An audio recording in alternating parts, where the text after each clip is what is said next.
إقلاع تاريخي، ذلك الذي قامت به طائرة إلعال الإسرائيلية في طريقها من مطار بن غوريون في تل أبيب إلى العاصمة الإماراتية أبو ظبي في أول رحلة جوية مباشرة بين البلدين.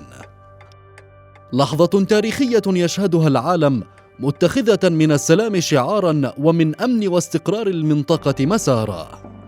لحظة مشحونة بإيمان القيادة الإماراتية في إرساء دعائم السلام واستتباب الأمن والاستقرار في بقاع المعمورة، لا سيما في الوطن العربي.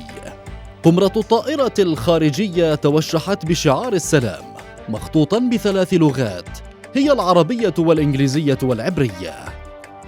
الطائرة تقل على متنها وفدين أمريكياً وإسرائيلياً رفيعي المستوى سيجريان محادثات مع كبار المسؤولين في دولة الإمارات. تأتي هذه الرحلة بين إسرائيل والإمارات كأول خطوة على طريق تنفيذ معاهدة السلام الموقعة بين البلدين في 13 من الشهر الجاري.